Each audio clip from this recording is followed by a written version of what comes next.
even then coming into this next game, they get their hands on the Maokai, which can be such a good setup, but you still don't see that one coming to fruition for them. It was such a good Silas angle in answering that. You know, give up the Maokai because of a big, powerful ultimate, being able to pull back the Silas. T1 aren't going to let it happen, though. T1 uninterested in high-tier junglers making it through the draft. They'll triple ban that role. The Jinx going to get banned out here. BLG mixing it up. This is big for T1 because I think you can anticipate maybe trading here in the final game, but now you have to decide which of the remaining AD carries do you want to prioritize. But there's the Cassante. Slipped my mind, and there it is, finally slipping through the bans. Instant lock here. Ben doesn't care. Slam that Gwen down.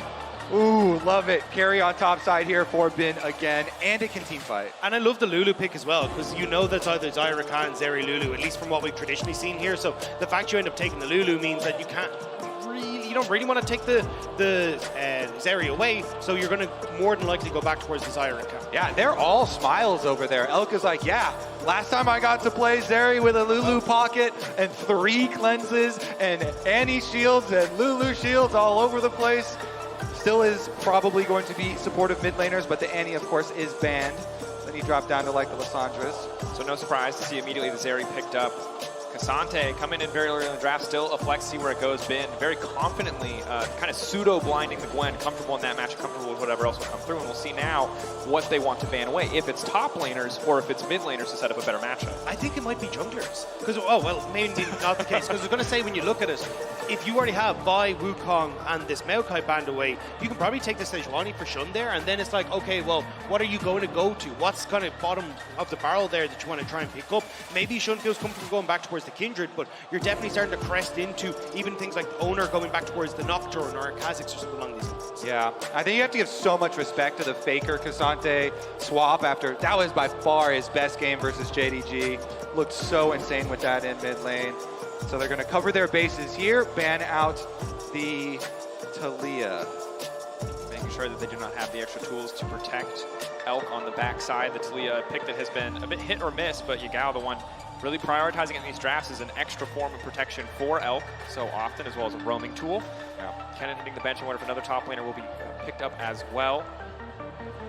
It's going to be the Gragas. Okay, so really respecting the potential for that. So do they want to ban the Nautilus or the Ahri then, I guess, if you're still looking at mid lane? Because the setup power with that Nautilus would be quite big for Yagao as well. I mean, it's kind of tricky, right? Because ultimately, if you go for the Ahri here, it's so easy to immediately swap that Cassante mid lane. Instead, they're going to take the Scion away. And I think that's the big problem, is that oftentimes you've seen Cassante come in as an answer to the Nautilus so well, where you're able to match a lot of the push, you just end up as a beefier, tankier front line, and then the value that you get from this Nautilus, oftentimes the mid lane just starts to disappear. So I like the call from T1 saying, hey, look, if you just take it, Cassante goes mid, but maybe they don't really care. As you can see, he was hover for a split second there, but it looks like they're going to take that jungler for Shun instead first. Holding my breath here. Shun, obviously a big Nidalee player, but it hasn't been the most successful pick at this tournament thus far, so option to pick up the Kindred, but we are direly low on CC on the side of BLG. So many great engage tools from the side of T1. BLG lacking really any hard CC or setup. And it does mean that you're probably going to see Yagao go towards something like Lissandra or something along those lines to try and provide that setup. Nautilus could also work in that situation, right, to try and be that front line, but I have to say, for BLG, bit of an unusual one. I'm not the biggest fan of what they decided to go for here, especially as the Kha'Zix now comes out as well. You do a phenomenal setup for this Kha'Zix to try and get into the face of the Kindred and assassinate her in the jungle. Top 4 here. The Ahri is still on the table, and a lot of the conventional answers into it have been taken away. Jax, Camille, the hover-overs, the call-out.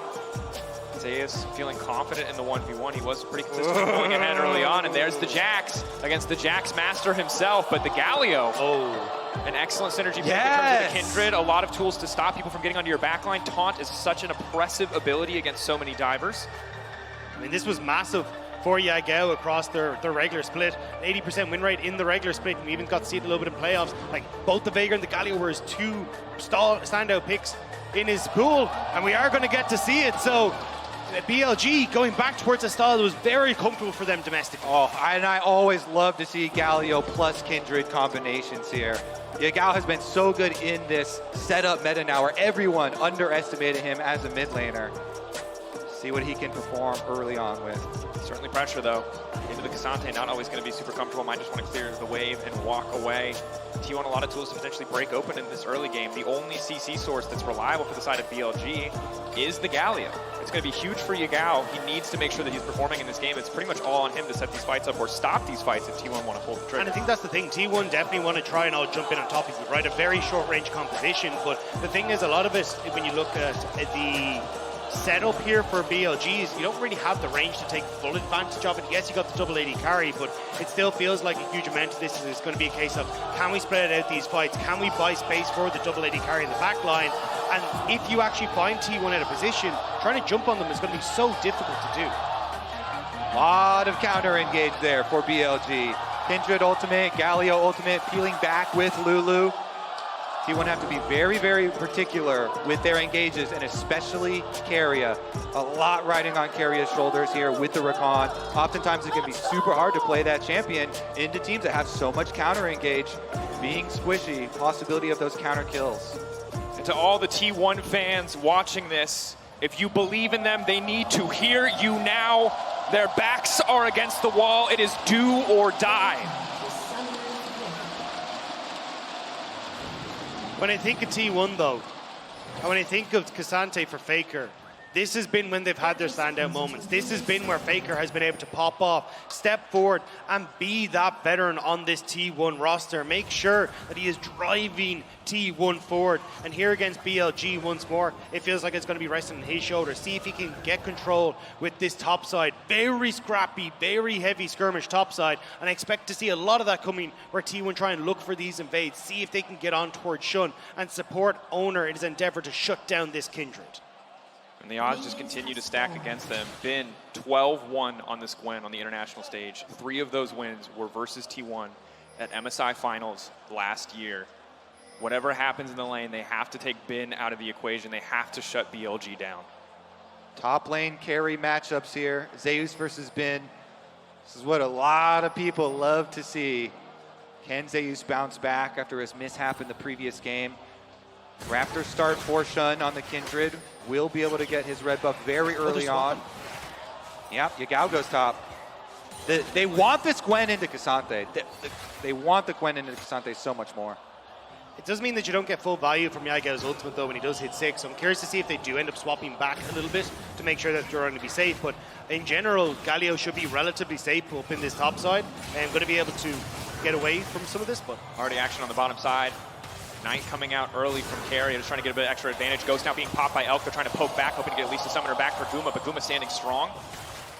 Nice little zigzag there. Pops the Ghost for the move speed for the jukes. BLG do end up winning out though. Both summoner spells burned on support and AD carry. And you can also see just the health trade as well. So BLG still managing to get decent push and not a huge amount wasted as Yago. There you go, gets the knock up, and this is what they're going to say. A lot of it is going to be a case of you being able to dismantle a lot of Zeus trying to go in, as you can try and walk away. Even just stuff like if you're looking at a dive, being able to tank so much of that with that W. And Bane at the moment getting a hell of a good time against this Cassante. We're spotted out now by Shun. They're buff on both sides, going to pop in. Leap over the wall to take Oner out to safety. Shun, does he want to keep this one going? Has the reset.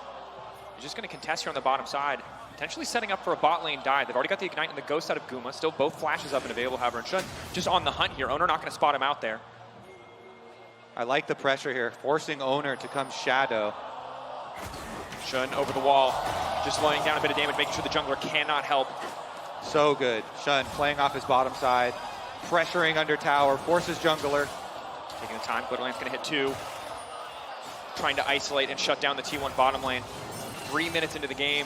High stakes potential dive situation here. T1 desperately trying to clear the wave. Kha'Zix on the backside, ready to mark them. Snare already coming through. Guma won't have that cooldown for the next few seconds. But they've cleared enough of the wave that BLG do not pull the trigger on the dive. And this pressure is so good for BLG, just mirroring jungles and waiting for Scuttle Crab spawns. It's a bottom side Scuttle Crab with the mark as well for Shun. In the mid lane. In addition to denying those minions on bottom side, look at the Xayah already, again, falling behind in minions. Oner's reset though, and Shun knows that he's moving back down. Bin onto Faker in the mid, but bot lane, the repeat dive is around. Just continuing to outtrade in the mid lane. Guma now going to be in trouble. Keria has to do everything he can to protect his AD carry, but it might not be enough. Guma taking out the dive clean this time.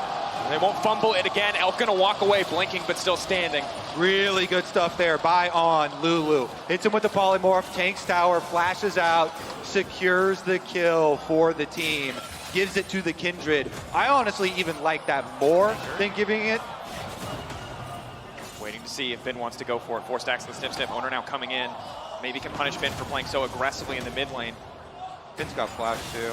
And just a quick dash out to safety, a bit of poke to even up the lane matchup, but right now everything going in the favor of BLG. 800 gold in their favor at this stage of the game already. But the thing is, Oner hasn't got to clear his top side at all this entire game. Same when you kind of look across at Shun, so much of that focus has been on that bottom side of the map that we're not seeing a huge amount of CS picked up, and for Oner, that's going to end up setting him behind because he needs to be in a position where he's in the lead. Look, Kindred is the same. You want this AD carry to be pumping out damage, but at least you get value from that Lamb's respite. You get value from the kill he's managed to pick up. But Oner's been trying to just keep T1 in check, and as a result, is starting to fall behind the rest of the game. Yeah, and that's why I really like the Kindred actually getting that kill there. Pickaxe right back out onto the map. He gets to move that advantage around.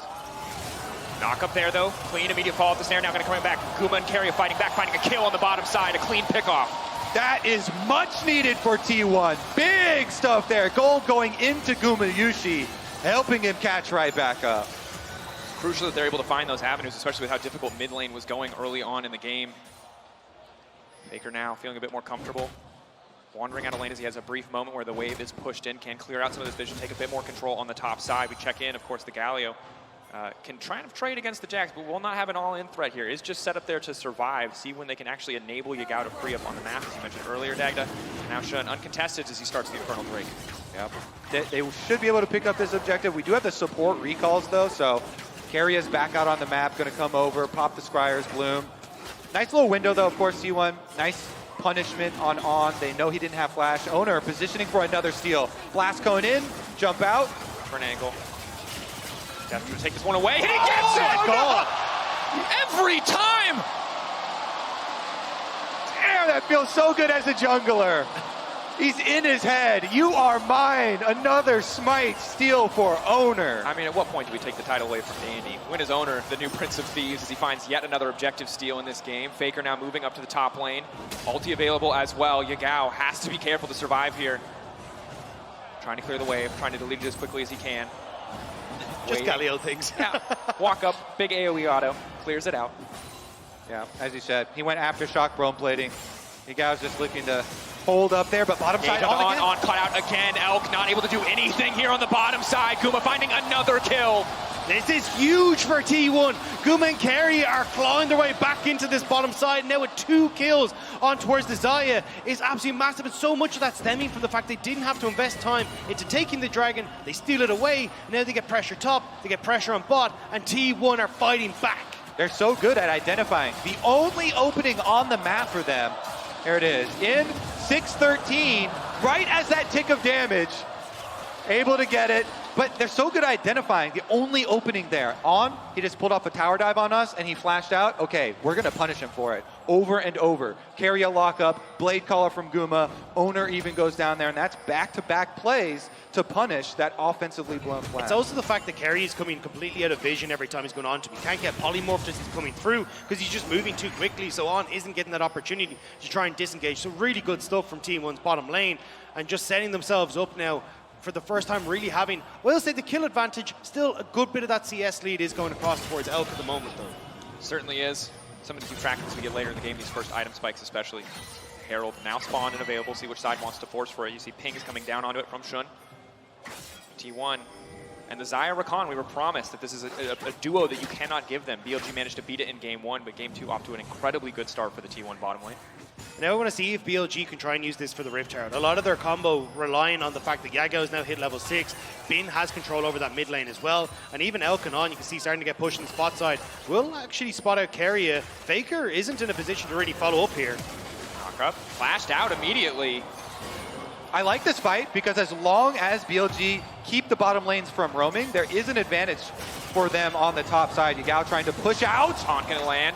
Bin, is he ready to go back in? Shun now trying to make it out over the wall, trying to get in and grab the Eye of the Herald. Now immediately going to throw down the Lamb's Respite. The Galio coming in. Zeus has a brief moment to try to make it out of this one. The stun coming in from Zeus is massive. They find 3. Faker isolates Bin in the follow-up. Faker going all out on the top side. He will look to take down Bin. Bin flat, but he's pulled back. And from over the wall, Faker finds the looking to reset, Elk looking to find the fight, but there is no fight left for BLG. Elk, though, continuing to defy expectations, leaping out over the wall. Keria ready to follow up, Keria ready to respond. The red buff, will it be enough? Belk finally taken down as Keria takes the kill. And in Game 3, T1 are coming alive. They find the fight in the pit. They managed to get the kills on BLG, and BLG left scrambling in this one. They see the engage onto Faker, but Shun under so much pressure from Zeus, they all try to fall back. But the problem is, they invest everything while this Lamb's respite is still up. Zeus doesn't go down. Incredible flash forward there to stun all three members and set up for T1 on that top side. Elk does manage to come in and get himself a double kill as they manage to rotate faster, but as T1's bot lane matches, that's where it's fall apart for BLG. Yeah, you can see the split second in the shot calling change on the side of BLG. Keria here does get a little bit of chunk damage onto Shun. Oner now coming in. Shun needs to make his way out as quickly as he can. Q over the wall, on waiting over the wall. They will not opt to follow up, but a lot of damage down onto that Kindred. The gold neck and neck, 300 advantage to T1, but the Herald to the side of BLG. But we saw that moment when the shot calling changed. Shun was like, you know what? Herald, boom, I got it. I'm gonna leave now, not stick around for that eyeball. But then they made the call. Our bottom lane is leading on the rotation up. Delay, delay. We can actually fight this slowly. And it's the tenacious chase from T1 that collects the extra kills. And as you said, the overlap there of the Galio on the Kindred ult, while Zeus was still protected. The problem is it's fixed a lot of the problems for T1 on this top side, though. You can see there, T1 trying to leverage the fact that they have push in the spot side to now constantly invade onto Shun, make sure that he's very uncomfortable, and it's opened up Oner to finally play this 1v1 matchup a little bit more aggressive. Shun will just be spotted in mid lane a little bit, but I am curious to see how he decides to use this Herald, because with the presence that T1 now have on this bottom side as well, it becomes very difficult for him if he ever runs into Oner. Tricky game now, T1. So many tools to start the fights off. We've seen Keria so consistent on these recon engages. So they may try to make a play on the bottom side. Double control wards, protecting BLG, protecting Elk, make sure the dive can't come through. But a second dragon over to T1. So early in the game, they are set up to stack very cleanly to a soul. Herald dropped mid in the response as well. Faker's there. They should be able to usher it up to a charge at least, though, and at least get the expected value here. It's aggroed on minions currently. Okay. Trying to get in, hit the eye. Oner now coming in. Charge will connect. Crucial for BLG. Would have been devastating to not have that extra influx of gold. You can see they even brought Yagao down. They really wanted to make sure that they were able to get that play happen. Yagao will be able to move back up towards his top side, though. Make sure he's okay. As Elk pushing in the spot side again. Just BLG trying to see if they can scramble for anything they can pick up on the map right now. Elk trying to leverage the value of the Vampiric Scepter there in the trade team, getting aggressive, willing to tank the tower overall. But on the top side of the map, Galio's life is about to get a lot more miserable. Zeus finally completing the Divine Sunderer. Going to be pretty impossible to push the Jax out of lane now. And Elk is nursing that small lead in the bottom side on the Zeri again. BLG going to try and leverage as much possible juice into him as possible for a repeat of that one. I think a huge amount of that is going to rely on people like Yagao and Shun and how they utilize these Lamb's Respite. The first combo didn't work out so hot for them in the Rift Herald pit, so I want to see kind of a slower approach to it where you are on the same page. If you can get it done, it does make it very hard for people like Oner or Zeus to get value, but if Faker is able to drag you out of these ultimates, make sure that you're in a much better spot, that's where T1 can really thrive. Even the fact that Gumayusi can play so far forward with this Featherstorm as well, you have to be so careful as BLG about how you approach these fights. Yeah, the timing they're going for is difficult. To get Galio ult to come down just after the Kindred ult explodes so that you can make use of the knockup and actually get DPS down there instead of being nullified by your own invulnerability ultimate is a hard timing to hit, but they gotta work on that. Yep. Adapting the execution on the fly is gonna be big for BLG. Again, they have the luxury of a 2-0 lead. They can afford to lose a game, but would love to close it out cleanly here. A very aggressive draft. A lot about the counterpunch. Zeus and Yagao trade back on the top side. Just casual 100 healing coming in from a Divine Sunderer. That feels pretty great. And I think that's where you're going to have to see this matchup probably change on the top side. I know it's not great for the Gwen either in like a lot of situations, especially with the Divine Sunderer already completed versus just been not having that Rift Maker completed. But you need to get access to Yagao's towards multiple side lanes. Also the fact again, I mean, Zay's just free farming up here this whole time. Faker fishing, trying to find an angle, pulling him back into the waiting arms of Oner. Oner trying to finish the job, Ben trying to heal up, but Ben will get taken down. Oner finding the kill in the mid lane. Big stuff for T1 to get some more money on him. He's got that lethality spike. The cheap Umbral Glaive plus serrated Dirk here. And that damage is enough. Elk gonna cruise on in to say hello to Faker and pick up the minion wave as they exit. More resources in the back pocket of Elk, certainly, but good that they're able to slow down Bin, who was dominating at least in the 1v1 trades. A little bit more slow, weaken him overall. We've seen once you get a death cap, once you get 2 or 3 items on this Gwen, she can be a team fight terror, so slowing that down is big. And across the map, you can see here, gold differences only in the bot lane and a tiny one in the jungle for the side of BLG. Yeah, and the big leverage there for Zeus, when he was able to slingshot ahead, was that Rift Herald fight, where T1 tracked down those kills. Now we get the rotation, put him inside lane, Divine Sunder, Jax, keep on bottom side, rotate AD carries mid, to push out the waves. And again, second Rift Herald is up and available. So rotating your vision over here. There's not really much here that BLG can really respond with, though. As you say, like, T1 have just so much control over the map. You're waiting for that Mountain Dragon that's in a minute and a half, and when you're able to have Zeus continuously push against Yagao, he's going to have amazing control, should be able to get a good amount of control over the river as well. And even when you look at Gumayusi as well, the wave clear that he has, you're just constantly getting mid and bot prio to move into river, and it makes it so hard for BLG to do anything, which is why we see Shun trying to move down towards this bot side, trying to make a play as the Rift Herald is being taken. Yeah, they know, so they're trying to trade away, cross-map play here, but scouted out by the ward. Means it might be a little bit of extra resources here. Keria comes down to Shadow, so that there's not too much extra pressure on Zeus at that tower. Mirroring the support roam here from On, setting up that vision preemptively for the arrival of our Mountain Drake. Good that Keria is there to cover to stop any potential dives here. BLG trading a guaranteed Herald for a potential play on the bottom side as they were a bit behind on the take, and now the T1 will have to see where they want to leverage that pressure point. If they can start to break open mid, the game gets a lot easier. Good little mark pull here for Shun, is at 2 now, as we get our resets for the Dragon. Trying to retake now for Oner, or for T1, is so difficult. They know their red quadrant of the jungle has to be littered with wards because they just saw the big power move from BLG setting up for this Dragon. And so now they're cautiously retaking this area to give them some sort of footing with which to start up this contest. Again, though, I think you're relatively okay to do this as T1.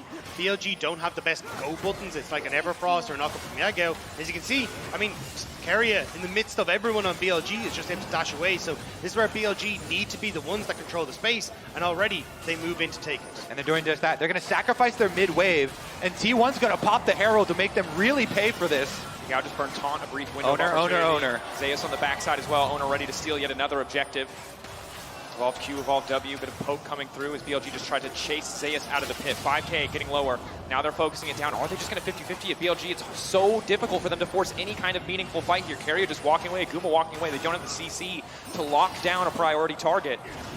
BLG being shepherded around and now just getting knocked out of the pit immediately. T1 are going to look to blow it down, but BLG need to force the fight. Faker in the back line is doing so much work. The pullback coming through. Faker makes it out. Galio going into the pit. The Dragon to the side of T1. T1 coming alive in game 3. Zeus finding a kill. Oner untouched for now, but Elk still stands. He's trying to burn through those health bars. He's still standing. He's still alive. The heal now coming in. Oner finally going to finish the job. It's a massive fight for T1. They stand tall. They get the Dragon and they get the kills afterwards. Yagao goes into the pit. Faker running full circle around this fight with Casante's mobility. We've seen it so many times. Well, it's frustrating. What do you mean? Zeri and Casante, it all works out well, but brilliant stuff from T1. And I think this is where you really exemplify the problems with BLG's composition, where T1 are able to hop in, hop out, shake it all about, and there's nothing that BLG are able to do in the end, because as soon as they try to go on to anyone, T1 just have that mobility and kick it away. I want to see a Faker skin with the Macarena now. Absolutely. Pokey, pokey. Close enough. Here he goes in. Faker, and it looks like he's so deep, right? But he gets all 4. He even gets Shun's flash as he flashes out. And then here was that re-engage. The Galio ult was already channeling, so then Yagao goes in. But guess what? His teammate's already gone. The Dragon's already gone. And so it's an overextension, another mistiming on another Galio ult, and T1 are feasting. It's also just such a spread out fight. Like, you don't actually get BLG in a position where they're really getting, Gago at the front line, trying to provide that tank, trying to buy space, because he's looking for the flank in that position. And T1 jump a pin's dead! It's dead! T1 finding a pick on the side lane. Keria looks like setting that up. Hard to say without the context. Had to watch Lulu die a bit horrifically there. And BLG, for the first time, not on even footing, not at a slight deficit, at a massive deficit. 3 dragons stacked against them. T1, backs against the wall, the most pressure that could possibly be on them, but they are showing up here in Game 3. And it feels like such a weird time for BLG to change the game plan, right? When you look towards, hey, look, this Casante ban has worked out absolutely fantastic for us. Faker has been insane on this pick, and you're starting to see it again in this game. When you have 2 games in your advantage, to suddenly start to swap it up and change it to what has been such a difficult game plan to operate. You can see BLG now struggling, and T1 happy to just find those moments. Zeus hopping forward on towards the ward, Keria in a great position to follow up, and the side lane control is going to T1. And this is that other side of Bin that people are used to seeing throughout the long extended series. They finally get a pick on him in the side lane. It's not the Giga Bin, it's T1. Now with full control, 3 dragons, Dragon Soul coming imminently. Baron already arrived at the pit. And they're trying to really take control of the vision here with that Umbral Glaive, clearing everything out. They've got the Rakan, they've got the turn ability. And Faker, last time around, he went straight for Shun. Makes a lot of sense, limiting the Kindred, taking her out of the equation, denying the potential for a 50-50. T1 so many tools to guarantee a secure on this Baron. BLG fishing. Taunt going to be used though, and again, this is what we've highlighted, Dagger, this is what you've highlighted. They can just walk away, and BLG have no way to stop them from doing it. Yeah, and BLG are trying their best, but as long as T1 are the one that are dictating the pace of these fights, it's so difficult for BLG to really do anything. Keria now, as you can see, stepping up. He knows there's not a huge amount they can do. He's got the safety of Gumayusi behind him. So the team fights going the way of T1. Side lane going the way of T1. Vision control the way of T1. I do not see a way that BLG actually managed to come back from this. T1 have such a stranglehold on this game. Absolutely, and here we go, Keria looking to pick things off. The taunt coming in to stop any potential follow-up. Shun now ignited. Zeus ready to go over the wall. Yagao getting chunked away, and there's Zeus with the denial coming in for Yagao. Able to find his Lamb's Respite on the backside. Faker now ready to move right in. He can tear them out of that Lamb's Respite in an instant. Elk trying to get out, but he goes back into the waiting arms of his team. Faker may have overstayed, may have overstepped his welcome. And again, BLG finds an avenue in the fight. For now, it is 1-for-1. Mid laners traded. BLG actually stalling and delaying getting the 1-for-1 on Faker this time. He can't get out alive. Yagao goes down, Faker goes down. Mid laners off the board, but T1 still get vision control. And they still get to move into this top side where Zeus can start to put pressure onto the tier 2. And this is where, again, BLG, they're trying so desperately to get this combo between the Kindred and the Galio to work, but T1 are playing these fights so slowly. They're never overcommitting. They're just throwing in 1 or 2 members at a time and getting the Galio low, getting Shun low, so they panic, have to blow this combo early, and it just doesn't quite work out. And Yagao gets the Justice Punch in the air on Zeus. They then try and defend on Kindred ult. They get the heal. Faker jumps in. He ults while Yagao creates this big zone, this big space for BLG. And then they sacrifice 1-for-1. Nobody can cross the Galio ult. They take the Galio in exchange. And ultimately 1-for-1, but again, T1 remain in strong control of this. Mountain Drake spawning now. This is the Soul. And BLG are just going to concede it. They don't have the tempo, they don't have the vision. They've got no tools left in the box to contest this one, so it'll just be a free Soul. 22 minutes in, Mountain Soul for T1, they can just immediately turn to the Baron. Yeah, BLG have a very tall task trying to delay this game. They need to delay for a long period to be able to catch back up. But T1 are so good at pushing tempo, they're going to rotate right over to Baron. They've got the Umbral Glaive, they clear out the vision, they keep looking for picks. Keria Ultimate is available, Keria Flash is available. So if they just starve you of vision, they start the Baron, they look for the turns. Eyes on the prize for T1. Don't need to risk anything, don't need to overforce here. Again, the disengage is really the only big threat that BLG have if T1 overcommit, so taking it slow, playing it controlled, starting this objective up. Guma and Faker looking to take this one down slowly but surely. Oner ready to cover the wall with the smite to secure. Zeus hovering, not quite in fog of war, as the vision is there for BLG to see exactly what he's up to.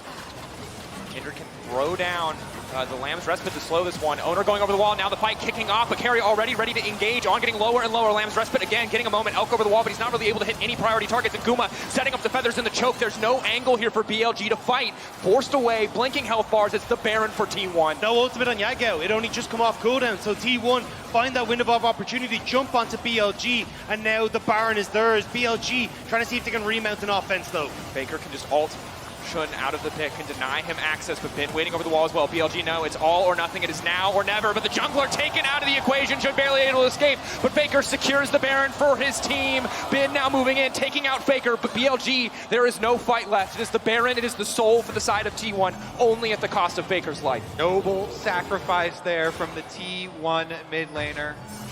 Faker keeps the smite steal away. Even though Oner has been so good, they don't risk it. They teleport back in aggressively.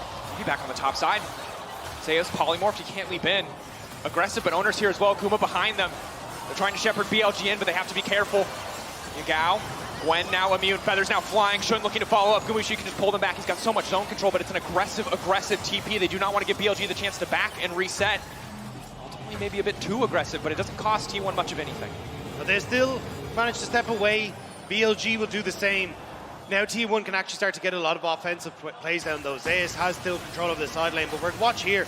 Look at the cooldown that's on the, well, we're not going to be able to see it. There's just barely a cooldown on the Galio ult, so Shun not really in a position off this fight to go for it. Actually, this is the re-engage here. But you get K'Sante going immediately onto Shun, prevents him coming over the wall, and then this is where Yagao does manage to just barely miss out, and T1 are able to run away. T1. I mean, ever since I've gotten control in this game, they have not been giving a single inch to BLG, and yes, part of that is BLG have a limited composition in terms of what it can do, but this is the version of T1 that fans wanted to see, the one that will choke you out, that will take over in the early game and keep that ball rolling. Yeah, honestly, the Kindred ult now is only like delaying the might of T1. They're still able to run BLG off of their own defensive cooldowns here. Even at tower, aggressive positioning. Guma Gale Force, stopwatch now coming out. BLG just pushing back in, using so many resources to deny the wave. They do get the Gale Force from Guma, but not a lot else. And Oner's going to be able to 1-4 here. The jungler, Kha'Zix, with the Baron buff, easily gets secondary tower. The rest of the team forcing BLG back. Baron empowered cannon minions slowly chunking away. Hell continuing to step forward here, but has to be careful. A single misstep could cost him his life in the game for BLG. 2 minutes and 30 seconds till Elder is on the table. I don't think T1 have any real reason to flip it for that objective. Can just continue to press in with this Baron. 42 seconds left. I think that Elder is kind of the last remaining opportunity for BLG. Bin launches himself into the pit. Yagao follows up. Maybe he can buy some space, but T1 may not give him that opportunity. Zeus looking for the flank, trying to see if he can get in. Oner onto Bin in the mid lane. Bin just getting chunked out in the mid lane, firing back the snip. Here comes Elk as well. Oner just going to leap out to safety and walk away. And again, BLG, even if they find an avenue of attack, every single cooldown on T1 needs to be down for them to find a single pick or kill. Yeah, BLG are looking 10, 15, even 20 minutes into the future here. Just trying to hold, trying to farm. T1 want to put as much pressure on them as possible. Getting these secondary towers down, increasing that gold lead, really starts to balloon now. You have to get creative here as BLG. If you just go up into a straight up 5v5, T1 are going to take it. And the opportunity here for T1, look, the Baron buff is gone, but they're still going to put pressure on the top side, try and take that last outer structure. Has been what it cost. The dash out to safety, able to get away from the charm as well as the knockup. Only going to cost him his ultimate, which will matter in fights to come, but I think for now just going to try to clear the wave. All right, Rakan ultimate for Gwen ultimate here. And T1 reestablishing same game plan. Take away all vision through jungle. Keep BLG pinned inside their own territory. So easy now. A minute left until the Elder. Most of the waves pushing. T1 laying down this deep vision that's going to make it so hard for BLG to retake. It feels all but certain to be a T1 win. BLG desperately need to find that avenue of attack, but the options are so limited. And T1, the only reason they're being a bit slow with this magnificent lead that they have is because they need to draw BLG out into the open. Because BLG have so many defensives here under tower, there's only so much forcing you can do. Wait for the Elder Dragon, draw them out into the open. Then you have so many avenues for attacks. The Lord Dominus Regard being completed for Elk is really nice against how beefy T1 is, but I really don't think at this stage it's going to make that much of a difference. T1, as you say, Kobe, playing this nice and slow. It's kind of like a lose-lose for BLG. You don't want to leave your base because then, as you say, T1 can jump on you, but you have to leave your base because there's 5 seconds till Elder. So you've now lost all vision control, and it gives an opportunity for T1 to continue to just play forward here. Trying to threaten the mid lane, Shun immediately going to get isolated, forced to flash out to safety, walking back the waiting arms of his team. They're really just trying to get mid control so they have an avenue to attack this Drake. Jack's coming around for a flank too. Look at the mini-map here. Zeus is walking the long way around. Top lane, here he comes. Here comes the engage. Keria not going to make it over the wall, though. That's disastrous. Elk delivered into the waiting arms anyway, though. Here comes Yagao trying to knock him up. Elk still untouched. Keria whiffs on the knockup. I think anticipation, but it's all starting to fall apart. T1 still favored in the fight. Guma continuing to lay down the feathers, but Elk is standing strong. Bin in the mid lane doing what he can to heal up against Faker. The flash to the side, looking for the snip. Zeus ready to go in. The stun, getting connect. Zeus finding the kill, finding the angle. T1 holding on, barreling down the mid lane. BLG may have bought themselves a moment, but that's about it. The health bars are too low for T1 though. BLG will manage to push them back and get out of the base. T1 tried to come in on too many sides and somehow Elk manages to step away. But T1, they reset, they go to the dragon, and they will pick it up. Yeah, that last fight was killer for T1. Bin wanted the 1v1 with Faker, but guess what? Zeus has his back, the Jax comes over, they also kill the top laner, and that means T1 take Elder. Now they've got the execution power to go for Baron. You want to double up your Uber buffs, and T1 will come knocking at your door with Elder Dragon as well as Baron. BLG, it's just too risky to fight an Elder Dragon out in the open towards Baron, so now they really have to bunker down. And where's your ults? Shun has no Lamb's Respite, no grand entrance for Yagao. You have nothing here that can actually set you up for this team fight. And T1 are aware of it, whereas you look across, the shorter cooldowns coming in clutch now on those ultimates. You have the Elder buff, you have the ults, you have no hope for BLG. It would take an impossible fight. T1, this should just be their victory lap. You will not be stronger than this. Massive gold lead, 10K in their favor. Double Uber buffs, the Mountain Soul. Just need to close this one out cleanly. Just need to take us to a game 4. BLG, find an angle, maybe, but it's going to require someone on T1 to overstep, to misstep if they want to come back into this one. You don't even have like wards you can try and teleport to. You don't really have anything outside your base that you can make function. So for T1, they know they're safe. They've been doing a fantastic job keeping vision control in their favor. And now they're on to the inhibitor turrets, been looking at the tier 2. Using the mist to clear the wave as much as he can. Cannon Minion still standing strong. Again, T1 slow, controlled, waiting for a misstep from BLG before they jump in. Again, they have everything that they need to end the game, but why risk it? Play it slow, play it controlled. Your back is against the wall. Giving BLG the benefit of the doubt that they can find that angle and just breaking open mid, breaking open bot, one tower at a time. Yeah, you cannot really fight against the Elder Dragon right now. That plus Baron means T1 get inside the base. They will destroy your turrets. You just still have to bide your time. Wait for it to fall off. They're gonna bunker down behind these Nexus turrets, and here it go, T1. 3 waves coming in, 2 cannon minions, 3 cannon minions. Ready to keep this push going. T1 again, they don't need to force a fight, they can just keep poking. They can slowly but surely grind BLG out of this game. Zeus sleeping in. Won't find the stun. Traded for mobility on the side of Bin. Shun fishing for an angle, has to be careful to step forward here. 12 seconds left on the Baron, or the Elder buff rather.